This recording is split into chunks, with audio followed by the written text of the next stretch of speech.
इन दिनों में हम देख रहे हैं क्वेश्चन एनपीओ के, नॉट फॉर प्रॉफिट ऑर्गेनाइजेशन। क्या सीख रहे हैं कि एक क्लब या एक ऑर्फनेज, एक स्कूल या एक लाइब्रेरी कैसे अपना हिसाब मेंटेन करते हैं, और आखिर में भी वो जानना चाहते हैं कि उनको कुछ सरप्लस हुआ, कुछ बचा या डेफिसिट हुआ, घाटे में गया। क्योंकि घाटे में अगर कोई जाता है तो बहुत लगातार सर्वाइव नहीं कर पाता, इसीलिए एक बार के लिए इनकम एक्सपेंडिचर देख लेना चाहिए।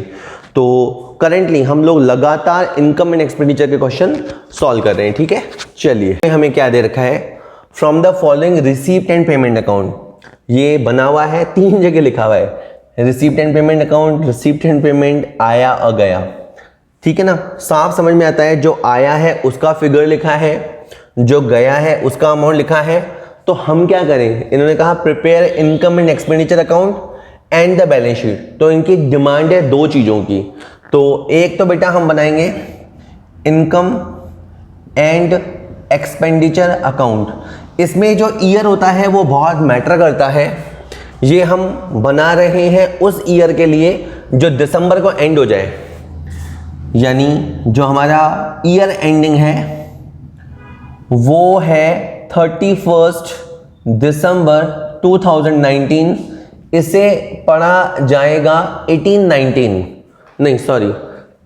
नहीं, ये जो पीरियड हुआ बेटा ये हुआ 1 जनवरी 19 से लेके 31 दिसंबर 19, जनवरी से दिसंबर चलने वाले ईयर की बात है। खैर, यहाँ पे आपको लिखने हैं एक्सपेंडिचर और उसकी जो अमाउंट होगी वो, यहाँ पे आपको लिखनी है इनकम और उसकी जो अमाउंट होगी वो। थोड़ी जगह हमारे पास शॉर्ट रहती है तो एडजस्ट करेंगे। ये हमने बनाई बैलेंस शीट एज ऑन 31 दिसंबर 19, ये तो हमसे इन्होंने चाहा है, और एक बैलेंस शीट अपन इनको फ्री में बना के देंगे एज ऑन 31 दिसंबर 2018। लंबे क्वेश्चन होते हैं, लॉन्ग आंसर टाइप में आते हैं, ध्यान से समझेंगे। सबसे पहले लिखा है to balance BD. To balance BD what it means, इतना पैसा हमारे पास था। टू बैलेंस बीडी, इतना पैसा हमारे पास था। तो यहां पे आ जाएगा पुरानी बैलेंस शीट में। ये ओल्ड कैश है तो ये ओल्ड बैलेंस शीट में दिखाई देगा। इसके बाद लिखा है टू सब्सक्रिप्शन, यानी सब्सक्रिप्शन मिला। रिसिप्ट साइड में जो भी लिखा होता है वो होता है मिला। सब्सक्रिप्शन को लेके यहाँ पे एडजस्टमेंट भी है। सब्सक्रिप्शन को लेके 4 एडजस्टमेंट दे रखे हैं। Subscription received in advance in the beginning, subscription received in advance at the end, outstanding subscription in the beginning, outstanding subscription at the end. तो इसमें देखा जाए तो 4 एडजस्टमेंट आपको दे रखे हैं। इसके अलावा ये है डोनेशन मिला, यहाँ आपने फर्नीचर सेल किया, यहाँ पे एंट्रेंस फीस मिला, लाइफ मेंबरशिप फीस मिला और इंटरेस्ट ऑन इन्वेस्टमेंट मिला 5% की रेट से। सैलरी पे किया, travelling expense, stationery, rent, repair, books, building. मैंने जस्ट रीड किया, समझाया कुछ नहीं। मैं ये देखना चाहता हूँ कहाँ कहाँ एडजस्टमेंट है। एक तो सब्सक्रिप्शन में बहुत एडजस्टमेंट्स हैं, एक स्टेशनरी में 2 एडजस्टमेंट है, एक ओपनिंग एक क्लोजिंग, एक बुक्स में एडजस्टमेंट है। बुक्स की पुरानी वैल्यू और नई वैल्यू दे रखी है तो मैंने बुक्स में यहाँ पे मार्क कर दिया, जो हमने को 15 मिनट मिलते हैं पहले। फर्नीचर में भी मार्क कर दिया, यहाँ फर्नीचर नहीं है, यहाँ पे ऑल दो फर्नीचर था। तो बहुत एक अच्छा क्वेश्चन है, अभी आप देखेंगे बहुत अच्छे लेवल का क्वेश्चन है। और आउटस्टैंडिंग रेंट को लेके प्रॉब्लम है, रेंट इस तरफ नहीं है, रेंट इस तरफ है, तो रेंट का हमने पेमेंट किया, उसको लेके एडजस्टमेंट है। जिन जिन में निशान लगा रखे हैं उनकी वैल्यूज को आप ध्यान से लिखेंगे। बाकी जैसे यहाँ पे सबसे पहले आया सब्सक्रिप्शन रिसीव्ड, तो ये हमारी इनकम है। आपको इनकम साइड में जाके सब्सक्रिप्शन रिसीव्ड लिखना है। ये जो फिगर होता है ना बेटा, ये बोलता नहीं है लेकिन ये टोटल अमाउंट होता है, इसमें बहुत सारा प्लस माइनस होना होता है। इसके बाद डोनेशन मिला, तो ये हमारी इनकम है। और आप होशियारी दिखाना चाहो तो ब्रैकेट में जनरल लिख देना कि हमने इसे जनरल डोनेशन माना है और ये जनरल डोनेशन हमारी इनकम हुआ करता है। इसके बाद सेल ऑफ फर्नीचर, 3600 का फर्नीचर हमने 2400 में दे दिया, तो यहां पे आ जाएगा बेटा to loss on sales of furniture, यहाँ पे बेटा 1200 रुपये आ जाएगा। हमें फर्नीचर को बेचने से लॉस हुआ वो यहाँ आ जाएगा। ठीक है बेटा जी। आगे लिखा है एंट्रेंस फीस मिला, एंट्रेंस फीस मिला, ये हमारी इनकम है। और जब भी कोई हमारे क्लब में आता है तो हम उससे फीस लेते हैं। जनरली ये हर साल लेते हैं या हर साल नए मेंबर्स आते हैं। लाइफ मेंबरशिप फीस, इसको बेटा टेक्निकली बोलते हैं कैपिटल रिसिप्ट। ये वंस इन अ लाइफ मिलता है, ये रोज रोज नहीं मिलता, तो लाइफ टाइम है ये। तो आपको लायबिलिटी साइड में जाना है। लायबिलिटी साइड में आपका जो कैपिटल फंड होता है, उस कैपिटल फंड के अंदर आपको लाइफ मेंबरशिप फीस का ये जो पैसा है वो आपको ऐड करना है। 4200 आपको मिला है और आपको लिखना है। ठीक है, कोई प्रॉब्लम नहीं है। ये सर इसको अपन इनकम नहीं मान सकते क्या? देखो इधर जो इनकम जाती है ना वो होती है बेटा रेवेन्यू नेचर की, और ये जो फिगर हमें मिला है ना ये कैपिटल नेचर का है। जो भारी चीजें होती है ना कॉल्ड कैपिटल नेचर। इसके बाद इंटरेस्ट हमें मिला, इसके अंदर एक हिडन एडजस्टमेंट है। पहली बात तो इंटरेस्ट मिला वो यहाँ पे आ जाएगा, इंटरेस्ट ऑन इन्वेस्टमेंट। लेकिन आप भी जानते हैं इन्वेस्टमेंट होगा तभी तो इंटरेस्ट मिलेगा, और जो इंटरेस्ट है वो 3000 का है। तो जरा सोचो इन्वेस्टमेंट कितने का होगा। आप ये तो मानते हो कि इन्वेस्टमेंट होगा तभी तो इंटरेस्ट मिला है, और इंटरेस्ट कितना है 5%। तो ये जो फिगर आप देख रहे हो this is not the full amount, this is only just 5%। जैसे अपन किसी को बोलते नहीं है कि बेटा ये तो भी ट्रेलर है, पिक्चर तो अभी बाकी है, तो ये जो तू देख रहा है ये तो ट्रेलर है, पूरी पिक्चर तो ये है। तो 3000 अपॉन 5 इंटू 100 ऐसे करेंगे तो हम 60,000 पे पहुंचेंगे, और ये स्टोरी इस्टेब्लिश हो जाएगी कि अच्छा इनके पास इन्वेस्टमेंट 60,000 का था और 60,000 का 5% 3,000 रुपये है। तो मैं जस्ट ये कहना चाहता हूं कि we had investment in last year of face value 60,000। आप चाहें तो इस पे लिख सकते हैं 5% इन्वेस्टमेंट। और यहां पे ये बात नई वाली बैलेंस शीट में भी आएगी। पुरानी बैलेंस शीट में इन्वेस्टमेंट था वो नई बैलेंस शीट के अंदर भी रिफ्लेक्ट होगा। आप मुझको कह सकते हैं सर जरूरी थोड़ा है कि इन्वेस्टमेंट पहले हो और अभी भी हो। तो देखो क्या लिखा है, interest received for full year. पूरे साल का इंटरेस्ट मिलने का मतलब है पूरा साल इन्वेस्टमेंट हमारे पास रहा। और दूसरा सबूत बताऊं, अगर हमने इनको सेल किया होता तो पैसा आया होता, या परचेज किया होता तो यहां होता। तो जो इन्वेस्टमेंट हमारे पास पहले था वो आज भी होगा। तो एक बहुत ही अच्छा पॉइंट था। ठीक है, इसके बाद है सैलरीज। हमने सैलरीज के लिए पेमेंट किया, तो एक्सपेंडिचर में जाना है आपको और वहां पे लिख देना है सैलरीज।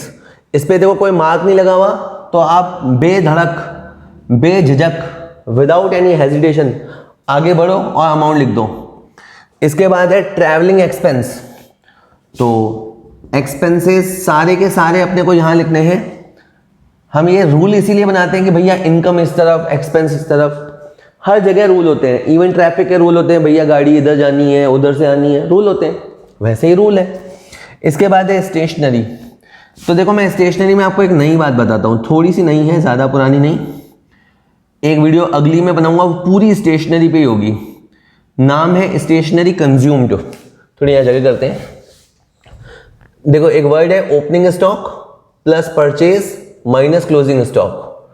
हमारे पास स्टेशनरी 720 रुपए की पहले से थी और 1380 की परचेज है, तो ये हो गया 2100। प्लीज अंडरस्टैंड, हमारे पास स्टेशनरी थी और हमने स्टेशनरी परचेज की, तो वो दोनों को प्लस कर दो, और जो क्लोजिंग स्टॉक है उसे आप माइनस कर दो। कि सर समझ नहीं आया। देख क्लोजिंग स्टॉक का क्या मतलब है, जो स्टेशनरी बच गई जो काम में नहीं आई, ये है पुरानी कॉपी किताब, ये हमने परचेज किए, और उसमें से ये वाले बच गए, इसका मतलब है बाकी सब कंज्यूम हो गए।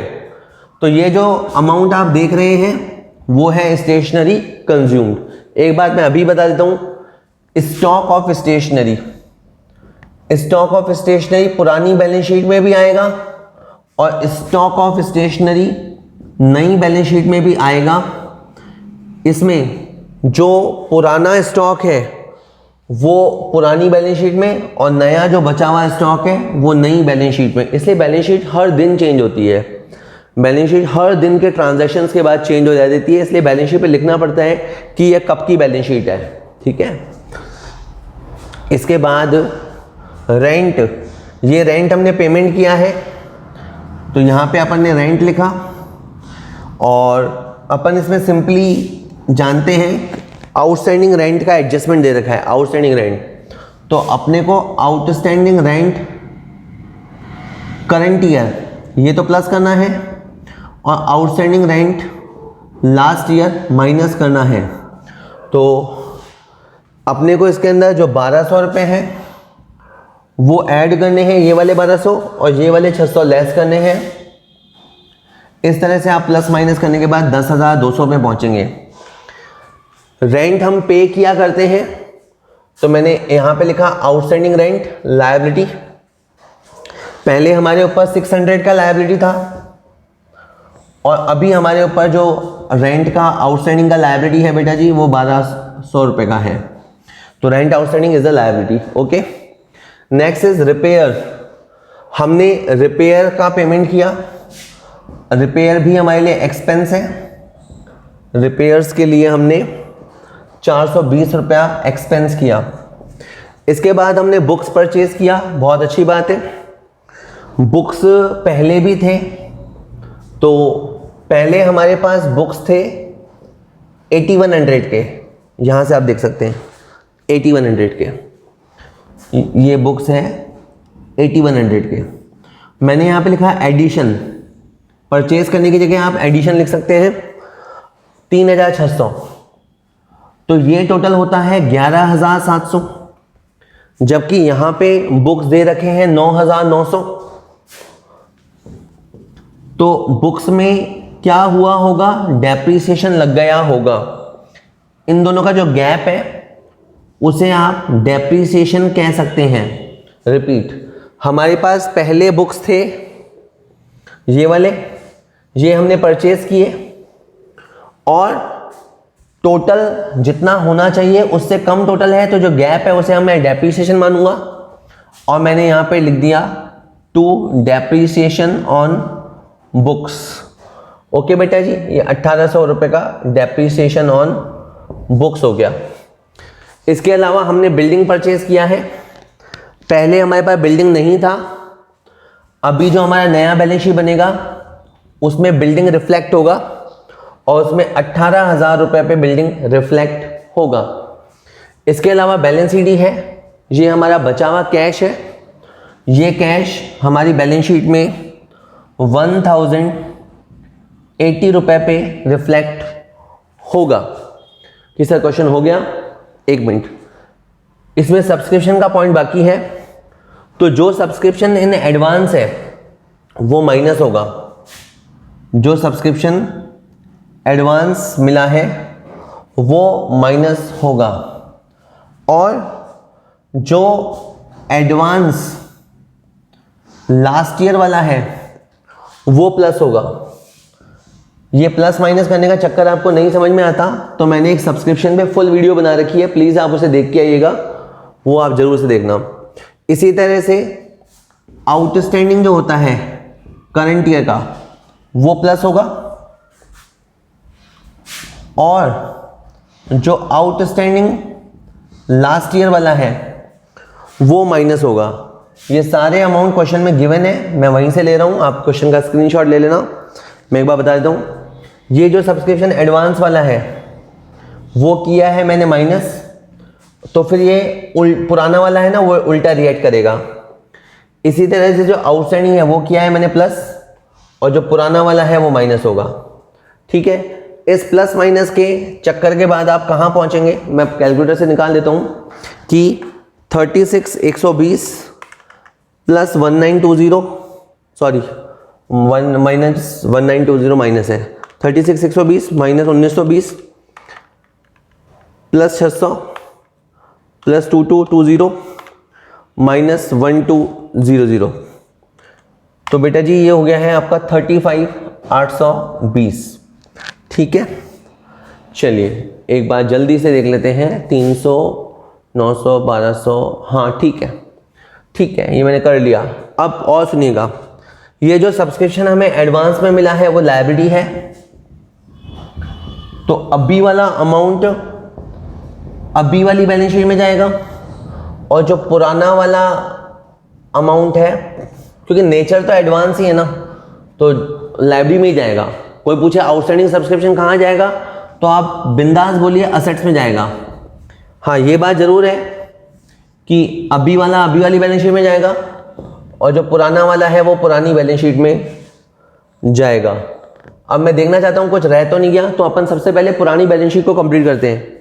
एडवांस सब्सक्रिप्शन आ गया, आउटस्टैंडिंग सब्सक्रिप्शन आ गया, स्टेशनरी का स्टॉक असेट साइड को आ गया, बुक्स बैलेंस 8100 असेट साइड को आ गया, फर्नीचर 9600। ओके, फर्नीचर की बात मैं तुम्हें यहाँ समझा देता हूँ साइड में। हमारे पास फर्नीचर था 9600 का, तो यहाँ मैंने पुराने बैलेंस शीट में लिखा फर्नीचर 9600 का। इसमें से हमने सेल कर दिया 3600 का, तो पीछे हो जाता है 6000। फर्नीचर में से मैंने सेल कर दिया तो पीछे बचता है 6000, लेकिन यहाँ लिखा हुआ है 4800, यहाँ आपको 4800 गिवन है, तो इसका मतलब बाकी का जो गैप है वो डेप्रिसिएशन है। कि सर नहीं समझ आता, रिपीट, हैवी क्वेश्चन है। जो फर्नीचर आपने सेल कर दिया वो हटा दो, फिर भी फर्नीचर कम है तो मतलब डेप्रिसिएशन होगा, तो इसमें डेप्रिसिएशन ऑन बुक्स था और साथ ही साथ डेप्रिसिएशन ऑन फर्नीचर भी है, और वो 1200 रुपये का डेप्रिसिएशन है। इससे पहले मैंने 1800 लगाया बुक्स पे और अभी 1200 लगाया फर्नीचर पे। और जो फर्नीचर की अभी लेटेस्ट वैल्यू है, वो फर्नीचर की जो लेटेस्ट वैल्यू है वो आपको यहाँ दिखाई देगी। जो 4800 की लेटेस्ट वैल्यू है वो यहाँ दिखाई देगी। ठीक है जी। और outstanding rent is a liability. इसी तरह आप नई बैलेंस शीट में कंफर्म करेंगे एडवांस सब्सक्रिप्शन लायबिलिटीज, ऐसे बोलते रहिए मेरे साथ साथ। Outstanding subscription asset, stock of stationery asset, books balance asset, furniture balance assets, rent outstanding देना है इज अ लायबिलिटी। किससे खत्म हो गया? हाँ, ये आपने पुराना बैलेंस शीट बनाया है कैपिटल फंड निकालने के लिए। ये ओरल क्वेश्चन में भी कोई पूछे आपसे कि हम पुराना बैलेंस शीट क्यों बनाते हैं, हमारी पुरानी कैपिटल को पता करने के लिए। एक 5 मिनट लगेंगे, प्लस माइनस करके निकाल देते हैं। ठीक है, क्वेश्चनों का यही है बेटा, एक बार आप सुन लीजिए, फिर करने तो आपको ही होते हैं, और जितने ज़्यादा क्वेश्चन करेंगे उतना बेटर आप समझेंगे। केवल कुछ एक क्वेश्चन करके या मैंने जितने कर दिए उतने करके आप बहुत होशियार तो नहीं हो पाओगे। ठीक है, क्वेश्चन में अगर आपको टीचर से आगे निकलना है तो आपको उससे ज़्यादा क्वेश्चन करने होते हैं। तो ये capital fund in the beginning 82,500, इसमें मैंने लाइफ मेंबरशिप फीस जोड़ दिया। ठीक है, और जो लोग कॉम्पिटिशन एग्जामों की तैयारी करते हैं, ये क्वेश्चन अपने आप में कम से कम 50 मल्टीपल चॉइस क्वेश्चन का आंसर है। ये जो अपन एक बड़ा डिस्क्रिप्टिव क्वेश्चन कर रहे हैं ना, तो अगर आप इसके रूल्स को सुनो, या जो क्वेश्चन में मैं बोलता गया या कोई भी टीचर बोलता है, वो 50 MCQ के बराबर क्वेश्चन होता है। तो कई बार बच्चा केवल MCQ में रहता है चक्कर में, पहले उसको डिस्क्रिप्टिव क्वेश्चन कर लेने चाहिए, फिर मल्टीपल चॉइस क्वेश्चन तो कर ही देगा।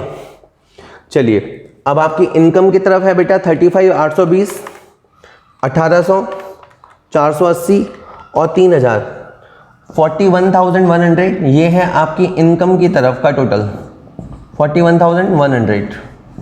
इधर आ जाइए आप, 1200, 1800, 1200, 14,400, 3,600, 1620, 10,200 और 420, 34,440, 34,440 ये है आपका एक्सपेंस।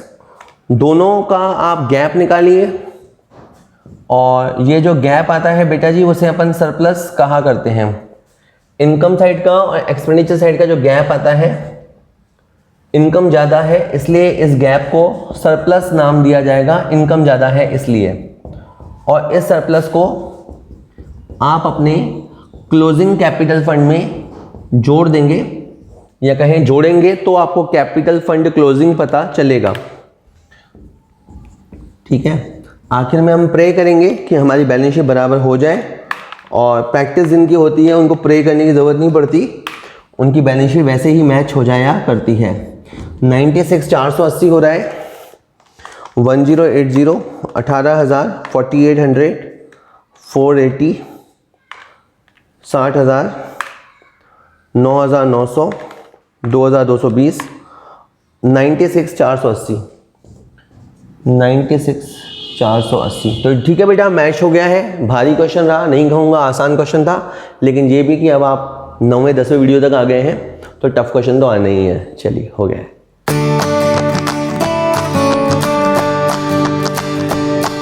क्वेश्चन अपन देखते हैं इनकम एंड एक्सपेंडिचर का। बिल्कुल सेम क्वेश्चन लिया है, not exactly same but pattern वही है। इसकी मैं एक बार डिफरेंट अप्रोच रखूंगा, मे बी आपको ये अप्रोच अच्छी लगे, तो आप जिस भी अप्रोच से आपको अच्छा लगे उस तरह से आप करना। क्वेश्चन देखते हैं। The following is the receipt and payment account of Ananda hospital for the year ending 31 मार्च 2019। तो एक हॉस्पिटल की अकाउंटिंग हम करने वाले हैं। जनरली जो हॉस्पिटल्स होते हैं वो एनपीओ होते हैं, उनका वैसे प्रॉफिट मोटिव नहीं होता। अब ये बात कितनी सच है वो प्रैक्टिकल लाइफ में तुम जानते ही हो, पर ठीक है, अभी भी अच्छे हॉस्पिटल्स भी हैं जिनके लिए सेवा भाव सर्विस पहले आती है। You are required to prepare income and expenditure account. आप कई बार सोचेंगे कि ये कौन सा मेरे अकाउंटिंग काम आ रही है। देखो, आप सच बताऊं, बहुत सारी चीज़ें एक ही बात में होती हैं। जैसे आप एक हॉस्पिटल के बारे में सुन रहे हैं, मे भी आपका दिमाग क्लिक करे, मैं तो बड़ा होकर अपना एक हॉस्पिटल चलाऊँगा। कोई बड़ी बात नहीं है। हो सकता है कि मैं किसी हॉस्पिटल का मैनेजमेंट देखूंगा, हो सकता है आप वहाँ पे अकाउंटिंग देखना चाहें, हो सकता है वहाँ पे आप जो मेडिसिन सप्लायर होता है वो देखना चाहें। आप कभी ध्यान से देखेंगे ना तो हर चीज़ में बिजनेस है, हर चीज़ में आपकी आंख होनी चाहिए देखने वाली। मिट्टी, भाटा, पत्थर से लेके लगा के कुछ भी देख लो, जो भी आसपास देखते हो ना वो हर चीज़ में एक बिजनेस है, अगर वो तुम्हें अच्छा लगता है तो। ठीक है, तो इसलिए कीप एक्सप्लोरिंग, एक्सप्लोर करते रहिए। प्रॉब्लम क्या होती है कि लोग क्या होता है, ये मेरे कौन सा काम आएगा। तो भाई तू ये क्या अभी इतना समझदार हो गया, तू जब 12th में पढ़ता है या फर्स्ट ईयर में पढ़ रहा होगा या फाउंडेशन वगैरह लेवल पे इसको देख रहा होगा या कंपटीशन एग्जाम में, तो अभी जब आप 20, 25, 30 साल के हैं तो आप क्या इतने समझदार हो गए कि आपने चीज को देखे बगैर ही डिसाइड करना सीख लिया कि वो काम की है या नहीं। नहीं, मैं ये नहीं कह रहा कि हर चीज जो पढ़ते हैं सुनते हैं वो काम की होती है, लेकिन अगर आप कुछ भी पढ़ेंगे सुनेंगे नहीं तो फिर काम का तो तुम्हारे हाथ में कुछ आएगा ही नहीं। इसलिए एक बार तो आप थोड़ा ध्यान लगाइए। You are required to prepare income and expenditure account. हमें बार बार इनकम एक्सपेंडिचर अकाउंट बनाने के लिए कहा जा रहा है। 31 मार्च 2019 पे कहानी खत्म होती है, यानी ईयर एंड होता है। उसी दिन का हमसे बैलेंस शीट मांगा है। जो पैसा आया है उसका हिसाब लिखा हुआ है, जो गया है उसका हिसाब लिखा हुआ है। आपके पुराने इन्फॉर्मेशन, 1 साल पुराने इन्फॉर्मेशन भी गिवन है और लेटेस्ट इन्फॉर्मेशन इस साल वाले भी गिवन है। तो हम लोग सबसे पहले जानना चाहते हैं कि हमारे इस हॉस्पिटल में कुछ कमाई हुई या हमारा हॉस्पिटल घाटे में चल रहा है। इनकम एंड एक्सपेंडिचर अकाउंट हम सबसे पहले बनाएंगे, और एक्सपेंडिचर हमेशा से डीआर होते आए हैं तो इसे आप डेबिट कीजिए, और इनकम जो होती है उसे हम क्रेडिट किया करते हैं। ये साथ के साथ हम बैलेंस शीट बनाएंगे एज एट 31 मार्च 2019, और बेटा जी हम लोग एक बैलेंस शीट बनाएंगे एज एट 31 मार्च 2018। तो हम एक पुरानी और एक नई बैलेंस शीट बनाएंगे। चलिए शुरू करते हैं। सबसे पहले लिखा है टू बैलेंस बीडी, ये हमारा पुराना बैलेंस ऑफ कैश है, तो ये हमारी पुरानी बैलेंस शीट में रिफ्लेक्ट होगा। असेट साइड, इतना कैश हमारे पास होता था, बस ग्रांट, एआईडी, एड यानी मदद, ये गवर्नमेंट से भी मिल सकती है, किसी प्राइवेट ऑर्गेनाइजेशन से भी मिल सकती है, कॉर्पोरेट से भी मिलती है। हमें हमारे हॉस्पिटल के लिए ग्रांट मिली, कि सर मिली कहाँ लिखा है, ये रहा रिसिप्ट, यहाँ पे जो कुछ भी है वो सब पैसा हमें मिला है, तो ये हमारी इनकम है। इनकम साइड में जाके आपको लिखना है बाय ग्रांट रिसीव्ड, ये हमारी इनकम है। अब आप देखो इतना बेधड़क आप बाहर लिख रहे हैं, इससे पहले आपको देख लेना चाहिए कि कहाँ कहाँ एडजस्टमेंट है, ताकि आप गलती ना कर दें। सब्सक्रिप्शन इन एरियर, एरियर माना outstanding, subscription in advance, stock of medicine, amount due to supplier, equipment और बिल्डिंग, इन 6 जगहों पे आपको एडजस्टमेंट करना है।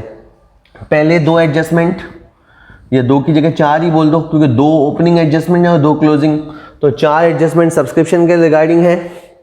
मेडिसिन इनको बड़ी अच्छी लगती है, आप हॉस्पिटल वाले हैं, तो 4 एडजस्टमेंट आपके मेडिसिन के अंदर है कि सर 4 का 2 ही तो है, 2 ये रहे और 2 ये रहे। इसके अलावा इक्विपमेंट में कुछ ना कुछ गड़बड़ है, और बिल्डिंग में भी कुछ ना कुछ तो गड़बड़ है, सीआईडी वाला कुछ तो गड़बड़ है, ठीक है। तो ग्रांट मिल गया है, ये इनकम है। ये सब्सक्रिप्शन हमें मिला, तो आप इनकम में जाइए और वहाँ पे बेटा जी जाके लिखिए सब्सक्रिप्शन, और सब्सक्रिप्शन में लिखिए 134,400, इतना हमें मिला है। अभी इसमें प्लस माइनस होना बाकी है, बाद में करेंगे। ये डोनेशन हमें मिला है, इसे भी हम इनकम मानेंगे। डोनेशन ब्रैकेट में लिख देंगे जनरल, डोनेशन हमने इसे माना है, इनकम है ये भी बेटा हमारी। इसके बाद है प्रोसीड फ्रॉम चैरिटी शो, हमने एक शो ऑर्गेनाइज किया, उससे हमें पैसा मिला, ठीक है। जैसे मान लीजिए हमने कुछ कलाकारों को बुलाया, एक शो ऑर्गेनाइज किया, जब शो ऑर्गेनाइज किया तो उसका टिकट रखा, तो जो पैसा आया भी, और यहाँ पे मैं स्पेंट भी लिख देता हूँ। एक्चुअली मेरे को दोनों इन्फॉर्मेशन गिवन है, मैंने देख लिया था इस क्वेश्चन में। 33,600 ये तो आया है, और 11,200 इसमें से खर्च हुआ है। रिपीट, 33,600 आया और 11,200 रुपये गया। तो देखिए ये भी एक बहुत अच्छा तरीका होता है रेवेन्यू जनरेट करने का। हॉस्पिटल अपनी ब्रांडिंग करेगा, लोगों तक अपनी बात फैलाएगा, अवेयरनेस फैलाएगा। तो उन्होंने क्या चैरिटी शो ऑर्गेनाइज किया, पैसा भी आया, पैसा लगा भी, और इनकम भी कमा ली। आप चाहें तो अलग अलग भी लिख सकते हैं, इनकम आप इधर लिख दो, एक्सपेंस आप इधर लिख दो, तो भी वो उतना ही ओके है। इसके बाद इंटरेस्ट हमें मिला, सर मिला, रिसिप्ट साइड का मतलब है मिला। इंटरेस्ट हमें मिला 9% की रेट से, और ये अमाउंट खाली इंटरेस्ट का अमाउंट है। तो इनकम में जाके मैंने लिखा बाय इंटरेस्ट ऑन इन्वेस्टमेंट 25,200। मैं पिछले क्वेश्चन में भी बोला, फिर बोलता हूँ, अगर इंटरेस्ट मिला है तो ज़रूर इन्वेस्टमेंट भी रहा होगा। और अब आप जब बड़े हो रहे हैं ना, तो मैं आपको एक बात कहना चाहता हूँ कि आप हर बात के पीछे की बात को अंदाज़ा लगाने की कोशिश किया करो कि ये जो हो रहा है पर्दे के पीछे क्या है। इंटरेस्ट जो मिल रहा है वो तो सामने की बात है कि इंटरेस्ट मिल रहा है, लेकिन साला ये हो क्यों रहा है? Because we have investment. जो इंटरेस्ट देख रहे हो वो तो 9% ही है, ठीक है। आप बाद में कभी अलग बातें करेंगे तो आप ये भी समझेंगे, कभी आपको गुस्सा वुस्सा आए ना, तो आप किसी दिन ठहर के देखना कि मेरे को गुस्सा आ क्यों रहा है, या मैं इतना चिल्ला रहा हूँ तो चिल्ला क्यों रहा हूँ। मैं आपकी बात कर रहा हूँ, मैं नहीं चिल्ला रहा। ये इंटरेस्ट 25,200 है, और ये तो जस्ट 9% है, तो 100% कितना होता है, तो आपको समझना पड़ेगा 25,200 अपॉन 9 इंटू 100। 9 का टेबल लगाएंगे, 9 दूनी 18, 9 अट्ठे 72, तो 2,80,000। तो ये बात समझ में आएगी कि हमारे पास इन्वेस्टमेंट है या थे 2,80,000। अब जैसे हमने पिछले क्वेश्चन में ये बात सुनी, एक बार और सुन ली, ऐसे 2-3 बार सुन लोगे ना, तो ये बात तुम्हारे लिए बिल्कुल इजी हो जाएगी, बिल्कुल नॉर्मल हो जाएगी। इसीलिए हम कहते हैं कि प्रैक्टिस करो। क्योंकि प्रैक्टिस क्या करती है, किसी भी चीज़ को आसान कर देती है, बार बार वो चीज़ हो जाती है तो वो अपनी हैबिट में आ जाती है। कोई भी चीज़ तब तक ही परेशान करती है जब तक वो आपकी हैबिट में नहीं आती। एक बार हैबिट बन गई फिर अपने आप आपका बॉडी माइंड अपने आप काम करता है। ये इन्वेस्टमेंट हो गया। इसके बाद ये है मेडिसिन। तो बेटा आपको यहाँ पे लिखना है मेडिसिन कंज्यूम्ड।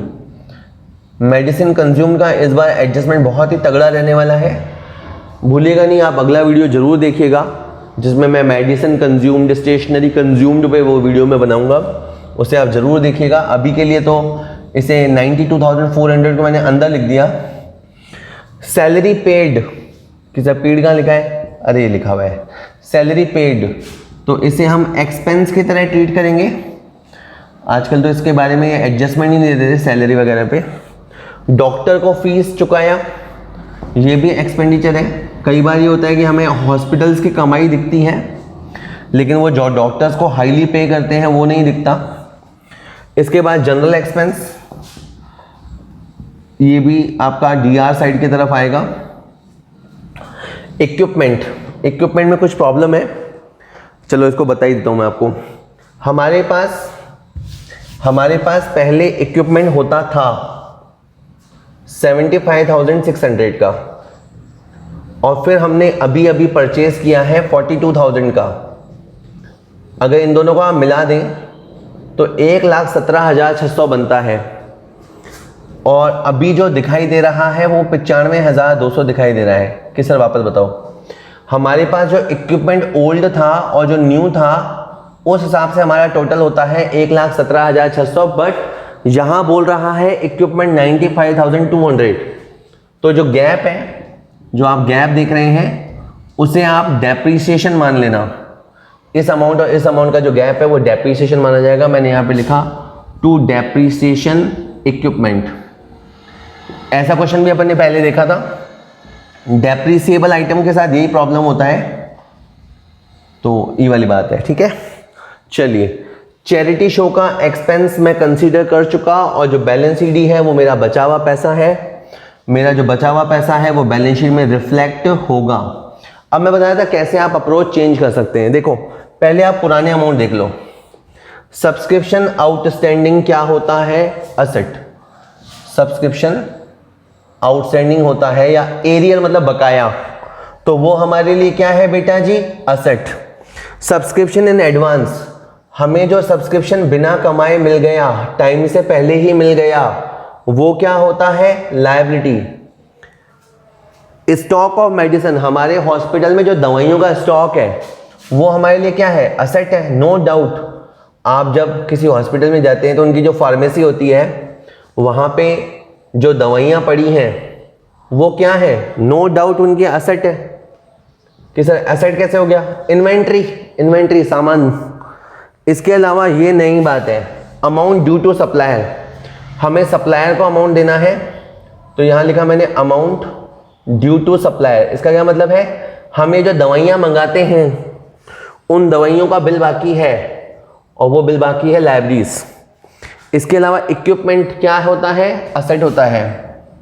ये जो इक्विपमेंट हमारे पास था वो हमारे लिए असेट है। और इसी तरह हमारे पास बिल्डिंग होता था। बिल्डिंग की बात भी मैं तुम्हें अभी बता देता हूँ कि पहले जो हमारे पास बिल्डिंग थी वो थी 1,90,400। बिल्डिंग पहले थी 1,90,400 और अभी है 179,200। तो आपको समझ आ रहा है कि वैल्यू कम हो गई। वैल्यू कम होने के दो रीज़न होते हैं, या तो होता है सेल्स या होता है डेप्रिसिएशन।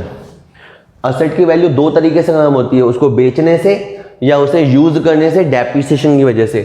तो ये जो आप गैप देख रहे हैं 11,200 की जो गैप है उसे डेप्रिसिएशन माना जाएगा और डेप्रिसिएशन एक्सपेंडिचर साइड में जाता है। ये 11,200 का डेप्रिसिएशन है और बिल्डिंग मैंने पुरानी बैलेंस शीट में लिख दी। तो अभी मैंने क्या किया, सारे फिगर्स को पुरानी बैलेंस शीट में लिखा। सारे फिगर मैं रिपीट कर रहा हूँ। सब्सक्रिप्शन आउटस्टैंडिंग, जो अभी वाला आउटस्टैंडिंग है वो अभी वाली बैलेंस शीट में जाएगा। ये पैसा हमें हमारे मेंबर्स से मिलेगा, जिन्होंने भी हमारा मेंबर बनना मंजूर किया है उनसे सब्सक्रिप्शन हमें मिलेगा। ये 3500 एडवांस सब्सक्रिप्शन है। एडवांस सब्सक्रिप्शन का मतलब जैसे मैंने बताया कि टाइम से पहले ही मिल गया है, तो ये हमारा लायबिलिटी साइड पे रिफ्लेक्ट होगा जब तक हम इसको कमा नहीं लेते। जो मेडिसिन का स्टॉक है, जैसे कि मैंने बताया कि वो हमारी इन्वेंट्री है, वो हमारा गुड्स है, बचा हुआ स्टॉक है, वो हमारी असेट है। बहुत है यार इतना तो। इसके अलावा है अमाउंट ड्यू टू सप्लायर, ये जो दवाई वालों के बिल बाकी हैं, जिनसे हम स्टॉक या दवाई मंगाते हैं, उनके बिल बाकी चल रहे हैं, पेंडिंग चल रहे हैं, तो वो लायबिलिटी साइड में जाएंगे। इसके बाद जो इक्विपमेंट है, अभी इक्विपमेंट है प्लस माइनस के बाद, वो हमारा असेट है। सिमिलर वे में जो आज के दिन हमारे को बिल्डिंग दिखाई दे रही है, वो भी हमारे लिए असेट है। किसे ख़त्म करो ना, बस ख़त्म कर रहे हैं। पहले कुछ आसान बात सुन लीजिए। सब्सक्रिप्शन में आपको याद रखना है कि जो एडवांस होता है वो माइनस होता है, और जो एडवांस लास्ट ईयर का होता है वो प्लस होता है। इसी तरह आउटस्टैंडिंग प्लस होता है, और जो आउटस्टैंडिंग लास्ट ईयर का होता है वो माइनस होता है। मैं एक वीडियो में ये प्लस माइनस के रीज़न बता चुका हूँ, ठीक है। तो जो एडवांस है बेटा जी वो हो जाएगा माइनस, और जो पुराना एडवांस है वो होगा प्लस। ये 2800 क्या है जो हमें नेक्स्ट ईयर के लिए मिला है, तो ये फिगर हमारा नहीं है, यानी हमको बिलोंग नहीं करता। और ये एडवांस कौन सा है, जो हमारा ही है और पहले मिल गया था। हमारा अमाउंट है और हमें पहले ही मिल गया था। ये जो हम क्वेश्चन कर रहे हैं ये है 18-19 सीजन, तो 18-19 का ये फिगर था और ये 17-18 में मिल गया था। इसी तरह से ये जो आउटस्टैंडिंग आप देख रहे हैं, मैंने अमाउंट गलत लिख दी, पहले मैं एडवांस बोल रहा हूँ ना, तो एडवांसेस के अमाउंट है 3500, और एडवांस की एक और अमाउंट है बेटा 4200। और जो ये 2800 रुपया मेरा आउटस्टैंडिंग है वो करंट ईयर का है, इसलिए प्लस होगा। और ये जो आउटस्टैंडिंग ऑफ लास्ट ईयर है वो माइनस होगा। किसका माइनस क्यों होगा, क्योंकि ये पुराना फिगर है और हमें मिल गया होगा। ये 1400 लास्ट ईयर का है और ये हमें मिल गया होगा, और ये 1400 इस फिगर में इंक्लूड हो गया है, इसलिए हम उसे माइनस करते हैं, ठीक है। इस प्लस माइनस के लिए एक बार आप इसको देख लेते हैं। अभी भी अगर बाय द वे आपको इसमें दिक्कत आती है तो मैं सब्सक्रिप्शन के पॉइंट पे एक वीडियो और बना दूंगा ताकि आपको थोड़ा और पक्का आ जाए। चलिए जी, तो बेटा जी ये हो गया है, सब्सक्रिप्शन का भी पॉइंट हमने सॉल्व कर लिया है। ओके, बैलेंस शीट के तो फिगर हमने पहले ही भर दिए, बैलेंस शीट हमने पहले ही सॉल्व कर ली। अब इस क्वेश्चन में एक मुश्किल चीज आपको कैलकुलेट करनी है, और वो है मेडिसिन कंज्यूम्ड। मेडिसिन कंज्यूम्ड, इसके लिए आपको ओपनिंग स्टॉक लेना है, परचेज लेना है, और क्लोजिंग स्टॉक लेस करना है। आपका जो ओपनिंग स्टॉक है वो है 30,800, ये तो आपको प्लस करना है, और आपका जो क्लोजिंग स्टॉक है 35,000, वो आपको माइनस करना है। परचेज, इस क्वेश्चन में प्रॉब्लम ये है कि परचेज मिसिंग है, तो परचेज को फाइंड आउट करने के लिए आपको बनाना पड़ेगा सप्लायर्स अकाउंट, क्रेडिटर्स अकाउंट। भले आप इस वीडियो में तो जितना समझ पाए देख लीजिए, अगले वीडियो में मैं डिटेल से आपको सप्लायर अकाउंट के बारे में बताऊंगा। ओके, सप्लायर अकाउंट में सबसे पहले आएगा बाय बैलेंस बीडी, कि इनका कोई पुराना बैलेंस है क्या। इनका कोई पुराना बैलेंस है जैसे 19,600, तो सबसे पहले पुराना बैलेंस आएगा। और फिर एक है 32,200, ये आपका नया बैलेंस है, ठीक है बेटा, पुराना बैलेंस नया बैलेंस। और हमने ये जो पैसा दिया है ना, ये मेडिसिन वाला जो पैसा दिया है ना, उसमें हमारा कैश गया होगा और वो हमने सप्लायर को दिया होगा। ये जो हमने पैसा दिया है बेटा वो सप्लायर को ही दिया होगा, तो सप्लायर टू कैश। और अब आप रीजन सोचो कि सप्लायर को पैसा हम क्यों देंगे, क्योंकि हमने परचेज किया होगा। सोचो ना, अपन किसी को यूं ही तो पैसा ना दे देंगे, पैसा हमें कितना प्यारा होता है, तो यूं ही तो ना दे देंगे, तो जरूर हमने उनसे परचेज किया होगा। और ये आपकी परचेज की फिगर सामने आ गई।